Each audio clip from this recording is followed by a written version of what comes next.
Olá pessoal, eu sou Daniel Munduruku, sou nascido dentro do povo Munduruku, um povo que está no estado do Pará, no Amazonas e Mato Grosso. Eu particularmente sou do estado do Pará, da onde eu nasci e cresci dentro desse povo, dentro dessa cultura tradicional. Eu sou formado, graduado em filosofia, história, psicologia, tenho um mestrado em antropologia social, um doutorado em educação e um pós-doutorado em linguística. Meu mestrado, meu doutorado fiz na Universidade de São Paulo e o meu pós-doutorado fiz na Universidade Federal de São Carlos, a UFSCar. Eu, naturalmente, nasci dentro desse povo, fui educado, a partir da cultura desse povo e vivi nele até aproximadamente meus 15 anos, quando efetivamente deixei a região amazônica, e vim para o estado de São Paulo, onde moro hoje. Moro no interior de São Paulo, numa pequena cidade chamada Lorena. E a minha trajetória acadêmica, ela nasce exatamente em função do meu desejo, da minha vontade de participar desse mundo, participar dessa sociedade, a partir também do meu interesse, da minha busca por respostas para a minha própria existência, como é comum nos jovens. Eu fiz todo um caminho pela universidade buscando exatamente, ou querendo buscar, querendo me preparar para enfrentar a vida, enfrentar a nossa existência, por assim dizer. Nascido nesse povo, claro, eu aprendi as coisas que esse povo ensina. Quando criança, nós vivemos em comunidade, ou como se costuma dizer, em aldeias, E eu vivi dentro de uma aldeia, claro, e aprendi essencialmente aquilo que esse povo tem para ensinar, para nos dizer, E tem sido, e foi uma experiência muito interessante, muito bonita, que marcou profundamente a minha alma indígena. É claro, não deixei de passar dificuldades por conta disso, pelo contrário, eu fui alvo muitas vezes de atitudes preconceituosas, de atitudes às vezes racistas, E é claro, porque eu venho enfrentando um pouco todos os estereótipos que a sociedade brasileira foi desenvolvendo ao longo do tempo com relação às populações indígenas. E uma das coisas que eu me dediquei, então, foi a literatura. Desde sempre, há 30 anos, pelo menos, eu tenho assim, uma militância no movimento indígena, e essa militância passou pela minha formação pessoal, mas também passou depois pela minha formação como professor, porque é isso que eu sou, a minha formação profissional é como professor. Todos os estudos que eu fiz iam sempre nessa direção de me tornar um educador, um professor. E a literatura, ela vai entrar depois na minha história de uma outra forma, de uma outra maneira, justamente por conta de ser, de ministrar aula, e fui me descobrindo escritor. Na verdade, eu não me tornei um escritor assim da noite para o dia. Tudo isso foi algumas oportunidades que foram surgindo, e eu fui descobrindo que tinha essa vocação, digamos, tinha essa facilidade pela escrita.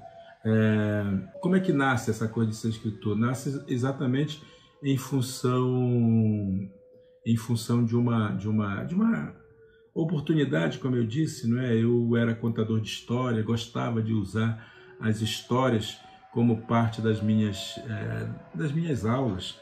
Fui descobrindo que as pessoas jovens, crianças e jovens, gostavam muito de ouvir histórias, e eu aproveitei essa oportunidade. Como era conhecedor de algumas das histórias que meu povo contava, obviamente que eu fui utilizando essas histórias para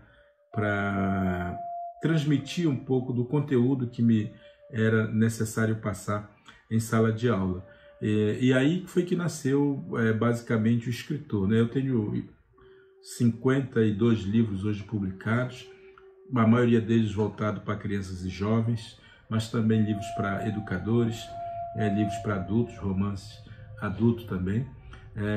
Mas toda a minha produção literária vai ao encontro justamente do meu interesse, do meu desejo como educador de passar um pouco dos saberes do meu povo para os jovens e para as crianças. Daí a minha opção, inclusive, de escrever para crianças e jovens. Isso não é um caminho fácil, né? Ser escritor não é um caminho fácil, sobretudo num país como o nosso, que tem a dificuldade de leitura, né? Onde crianças e jovens leem muito pouco, onde a sociedade como um todo lê muito pouco, e isso passou, obviamente, pela uma descoberta inclusive do meu estilo literário, da minha busca de aprender cada vez mais, né, e das leituras que eu ia fazendo. Vou dizer que eu escrevo por puro egoísmo, né? Eu não escrevo exatamente para nenhum público específico, eu escrevo para mim mesmo. Eu escrevo para que a criança que mora em mim, para que a infância que está em mim, ela não se perca, né? Então eu busco na minha memória de infância as histórias para eu contar para as pessoas, né? E assim eu garanto que a minha memória não se perca. E isso para mim é muito importante, né? E é claro, obviamente, quem escreve está pensando num público que vai ler esses livros, mas o público principal sou eu mesmo, né? Eu escrevo para mim, né? Aquilo que eu falo ali é sobretudo para não me deixar esquecer minha origem, da onde eu vim, quem sou eu, né? O que eu faço nesse mundo, né? Que foi o que os meus avós me ensinaram, aquilo que meus pais efetivamente me ensinaram. Eu nunca li muito, eu não sou um leitor compulsivo. Quando criança eu não tinha acesso a livros, eu não sabia ler livros, eu não sequer gostava de ler livros, né? Meu primeiro livro foi a própria natureza. A natureza me ensinou a ler. Eu costumo dizer, inclusive, que se alguém me incentivou a ler, esse alguém foi a própria natureza, ao dizer, né, a natureza dizer para mim, efetivamente, que eu precisava conhecê-la melhor, né? E a gente desenvolve, por conta disso, quando a gente é criança numa aldeia, a gente vai desenvolvendo o hábito de ler a natureza, ler o voo dos pássaros, ler o canto dos pássaros, ler a direção do vento, ler as pegadas dos animais. Era isso que eu fazia. E talvez isso também acabou alimentando a minha própria imaginação, né? Porque quando se é criança e o que a gente tem é isso, o nosso parque de diversão é a natureza, o nosso shopping center é a natureza, a nossa loja de brinquedos é a natureza, a gente a gente cresce se acostumando a criar nossos brinquedos, nossos jogos, a nossa leitura do mundo. Fui efetivamente desenvolver esse hábito de leitura na minha adolescência, quando já fazia o ensino médio, né, que eu tive muito bons professores. Claro, vejam bem, eu li as coisas que na escola pediam para ler, eu não tinha a pulsão da leitura, né? Eu não ia atrás da leitura, eu fazia aquilo que eu era obrigado a fazer, que a escola me obrigava a fazer, a leitura que a escola me obrigava a fazer. Aliás, isso quase sempre desestimula a gente, né? Porque a gente se sente obrigado a ler, e não ler por prazer, mas para tirar nota, para agradar o professor muitas vezes. Então, tem sido um pouco foi essa a minha realidade também quando adolescente.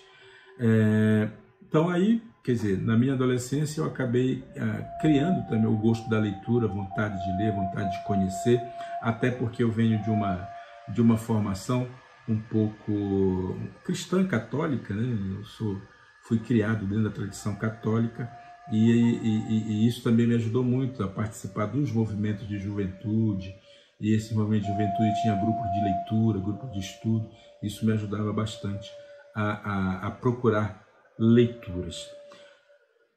Eu costumo ler coisas que têm muito a ver com a minha meu exercício profissional, né? Eu gosto muito de ler as coisas que estão ligadas à temática indígena, muitos romances que têm a ver com personagens indígenas, li muito a literatura romântica do José de Alencar, né? Mas leio e depois li muitas coisas ligadas à minha formação universitária e tudo mais, e às vezes, claro, tinha muito a ver com romances, com livros de pesquisas e tudo mais.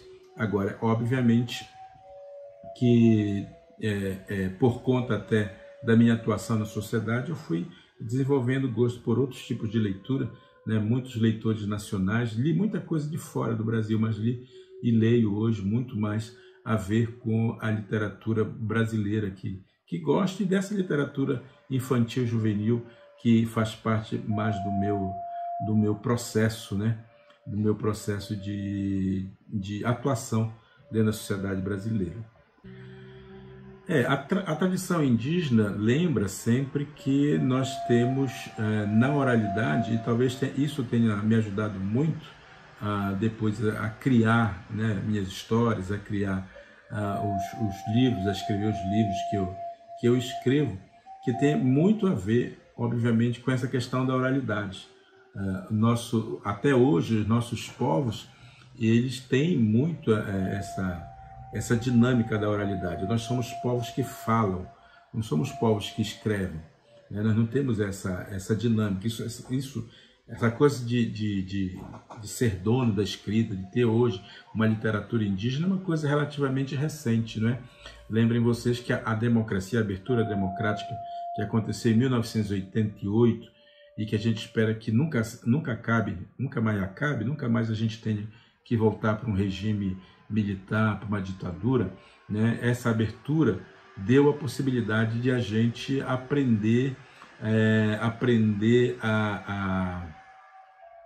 a sonhar, porque a liberdade política nos dá mais oportunidade de sonhar do que um regime militar, um regime ditatorial. Então, o que eu desejo sempre para as pessoas é que a gente lute para a manutenção da democracia, porque isso sim é fundamental para alimentar os nossos sonhos. Então, isso me dá assim, uma certa tranquilidade, né, naturalmente, de poder dizer para os meus parentes indígenas, né, a necessidade que nós temos de entrarmos nesse mundo sem perder aquilo que efetivamente nós somos, né? E muito do que nós somos é passado pela oralidade, né? Pelos velhos que nos contam histórias, pelos velhos que nos dizem os seus ensinamentos. Daí a importância que vocês sabem que os povos indígenas têm, né? A importância que nós damos aos mais velhos da comunidade, né? aos nossos avós, porque eles são para nós o que se poderia dizer uma biblioteca, né? Eles são a nossa biblioteca, pois eles são os depositários da sabedoria ancestral, e eles passam isso para a gente através, sem dúvida nenhuma, através da oralidade. Isso permanece de uma maneira, às vezes, um pouco mais modificada hoje, em função dos outros meios de comunicação que a gente já possui, mas os avós costumam ser muito importantes para nós. Na minha literatura, eu sempre retrato a memória do meu povo, né? Aquilo que o meu povo me ensinou e aquilo que eu fui aprendendo na medida em que eu fui andando pelo mundo, né? Porque hoje, se eu posso escrever, é porque eu trago em mim também assim, um repertório das coisas que eu fui aprendendo, né? Aprendendo não apenas na cultura munduruku, mas nas culturas todas indígenas que hoje estão por aí, estão vivos, não é? Da convivência, na participação do movimento político, não é? É claro que essa experiência eu procuro retratar nos meus escritos, nos meus livros, para facilitar a vida das pessoas, para facilitar a compreensão, não para facilitar a vida não, mas para facilitar a compreensão das pessoas, para que elas tirem de si um pouco do preconceito que ainda o brasileiro tem, né, com relação aos nossos povos. escrevo histórias, escrevo os mitos, e até crio livros, até crio histórias, né? Até escrevo ficção em alguns casos, porque uma coisa é eu recontar uma história tradicional, isso é história que está na minha memória, na minha cabeça, ou coisas que eu vou pesquisando e vou recontando. Isso são recontos. E tem as histórias que são criação minha, né? Aí já é o que nós chamamos de ficção, né? O estilo ficcional. É quando a gente pega uma história que a gente inventa na cabeça da gente e conta do nosso jeito, né? Conta com o nosso estilo narrativo e tudo mais. Então, isso, claro, tem muito a ver com os ensinamentos que eu trago do meu povo, mas também tem muito a ver com o meu próprio interesse ao querer me comunicar com a sociedade brasileira. Eu encerro dizendo que eu tenho falado que nós brasileiros precisamos gostar do que nós somos. Gostar do que nós somos é ter capacidade de olhar para trás. E quando a gente olha para trás, olha para o passado, a gente foi educado a não gostar do nosso passado. A gente foi educado a não gostar dos indígenas, a não gostar dos negros, né? Embora o indígena e o negro estejam dentro da gente. Por conta disso, a gente criou uma cisão, uma separação dentro da sociedade brasileira. E a gente acabou achando, ou acaba achando, que nós precisamos seguir, mais uma vez, essa coisa, né? De seguir uma determinada nação que a gente considera superior, ou que pensa melhor que a gente, ou que a gente que é mais rica do que a gente, que é mais desenvolvida, né? E a gente esquece de pensar na gente mesmo. Porque quando a gente olha ou fixa algo no horizonte para a gente perseguir, a gente às vezes esquece da nossa própria identidade. E o brasileiro precisa reconstruir a sua identidade, né? Precisa resgatar a sua identidade. E que identidade é essa? É a nossa pluralidade, é a nossa diversidade. A diversidade cultural que os indígenas trazem, que os negros trazem, que o povo europeu, os que chegaram para cá trazem. Né? Todo mundo tem o que oferecer, né? Só que nós precisamos reconstruir a identidade perdida, né? E isso significa a gente olhar para o passado e nos reconciliarmos com esse passado e descobrir a parcela negra que tem dentro da gente, a parcela indígena que tem dentro da gente, né? E fazer disso, como se diz, né? Fazer do limão uma limonada, né? Para a gente reconstruir, reconstituir a nossa própria identidade nacional e termos efetivamente orgulho de sermos brasileiros. E eu sou um brasileiro nascido no Munduruku. Eu não sou um brasileiro anônimo, eu não sou um brasileiro genérico, eu sou um brasileiro dentro de uma tradição, né? Dentro de uma cultura, dentro de uma ancestralidade. Você, mesmo não sendo um indígena originário, né? No sentido de ter nascido numa cultura indígena, ainda assim você traz dentro de si essas raízes originárias.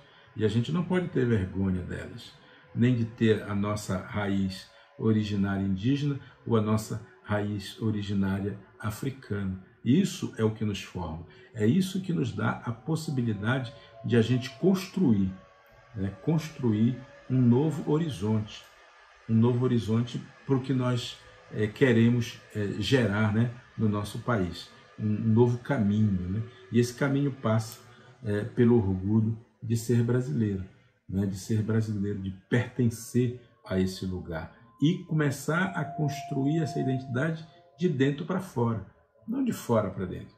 Ninguém precisa ficar dizendo o que nós devemos ser. Nós precisamos criar cada vez mais o orgulho da nossa brasilidade, porque isso vai gerar pertencimento e vai gerar compromisso com a transformação social. E é claro que os povos indígenas estão aqui lutando para não perder essa sua originalidade, né? Ou seja, não perder a sua cultura, a sua tradição, o seu jeito de ser. Porque se a gente garante que nós, a manutenção dessa cultura, a gente vai garantir também que o Brasil vai alcançar a sua vocação. E sabem qual que é a vocação do Brasil? O Brasil tem vocação para a felicidade. E aonde é que mora a felicidade do ser brasileiro? Nas nossas diferenças, na nossa diversidade, na nossa pluralidade. Né? Não precisamos pensar todo mundo pensar igual. Nós precisamos alimentar as nossas diferenças. E é nessa diferença que mora aquilo que nós chamamos de futuro, né? Aquilo que nós chamamos de construção no aqui e agora da nossa verdadeira e autêntica identidade nacional. Um abraço, até a próxima.